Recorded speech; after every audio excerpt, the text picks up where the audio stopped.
Nag-apply siya bilang welding expert at humingi ng 50,000 na buwanang sahod. Sabi ng amo, ipakita muna niya ang galing niya at kapag nagustuhan ito, walang problema ang 50,000 na sahod. Kaya nagsimula na siya sa trabaho.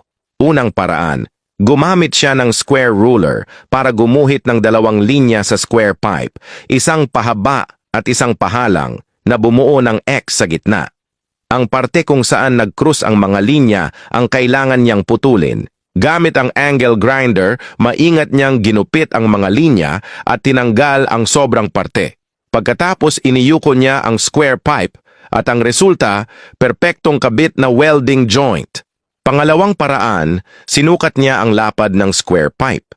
Tapos, gumuhit siya ng bilog sa karton base sa sukat. Pagkatapos putulin ng bilog, tinupi niya ito at tinabas pa ulit para sa tamang hugis. Sinukat niya uli ang square pipe, minarkahan at itinulad ang hugis ng karton sa tubo sa kaginupit ang sobra.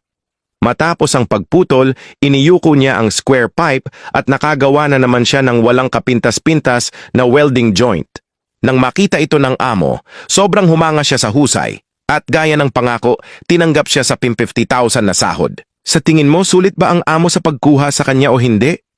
Ang pagbuo ng bahay na parang naglalaro ng blocks, isang napakagandang disenyo mula sa Belgium ang pumapalit sa tradisyonal na hollow blocks gamit ang malalaking piraso ng block.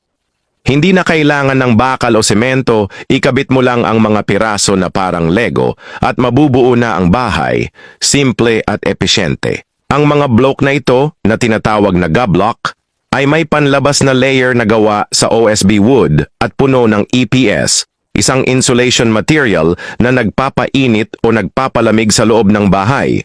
Bawat block ay may bigat na 7 kilo lamang, kaya magaan at insulating.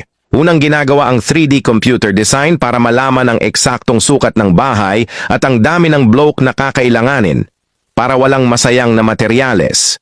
Kapag handa na, idini-deliver ang mga materyales sa site kasama ng detalyadong instruction kung paano ito buuin. Sa mismong pagbuo, kailangan lang ihanay ang mga block, isa-isang patong, at ikabit ang mga pader gamit ang mga vertical bar. Pagkatapos, ilalatag na ang sahig at bubong, kaya mabilis natatapos ang bahay. Hindi mo na kailangan ng eksperto at sa loob lang ng ilang araw, may matibay at insulated ka ng bahay. Pero paano kung magkaroon ng sunog?